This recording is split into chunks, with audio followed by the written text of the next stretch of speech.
Hi hello అందరికీ నమస్కారం. Welcome to my channel iconic Monica vlogs. ఇదే నా ఫస్ట్ వ్లాగ్. మీ అందరి ఆదరాభిమానం నా మీద చూపిస్తారని, నన్ను ముందుకు తీసుకెళ్తారని కోరుకుంటూ హ్యాపీ ఉగాది అందరికీ. ఉగాది పచ్చడికి కావాల్సిన సామాన్లు: ముందుగా మామిడికాయకి తొక్క తీసి దాన్ని చిన్నగా ముక్కలు కోసుకొని, అలాగే కొబ్బరికాయని కొట్టి దాన్ని చిన్నగా ముక్కలు కోసుకొని దాన్ని ఒక మిక్సీ జార్లోకి వేసుకోవాలి. మిక్సీ జార్లో ఒక పిడికెడు మామిడి ముక్కలు, ఒక పిడికెడు కొబ్బరి ముక్కలు, అలాగే ఒక పచ్చిమిర్చి అరముక్క వేసుకొని, అలాగే కొంచెం వేప పువ్వు కూడా వేసుకొని,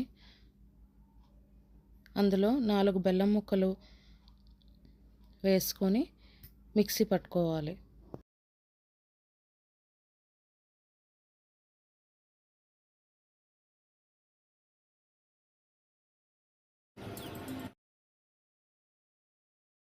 మిక్సీ పట్టుకున్నది ఒక జార్లోకి తీసుకోవాలి. జార్లోకి తీసుకున్న తర్వాత ఒక అరటిపండుని చిన్నగా ముక్కలు చేసుకొని గిన్నెలో వేసుకోవాలి. ఇందులోనే ఒక 2 పిడికిళ్ళు వేపిన శనగపప్పు వేసుకోవాలి.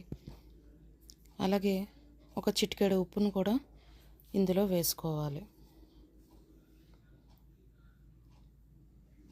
అలాగే దీన్ని బాగా కలిపి ముందుగా నానబెట్టి ఉంచిన చింతపండు గుజ్జుని వడకట్టుకొని వేసుకొని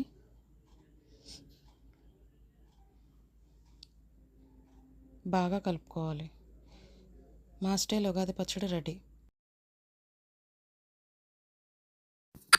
ఇది మా ఇంటి స్టైల్ ఉగాది పచ్చడి. మీ ఇంటి స్టైల్ ఉగాది పచ్చడి ఎలాగుందో కామెంట్ చేసి చెప్పండి. ఉగాది అంటేనే ఫ్యూజన్ ఆఫ్ ఫ్లేవర్స్. అలాగే నా వ్లాగ్స్లో కూడా అన్ని రకాలైన ఫ్యూజన్ ఆఫ్ ఫ్లేవర్స్ మీకు కనిపిస్తాయి. Like, share and subscribe to my channel and hit the bell icon.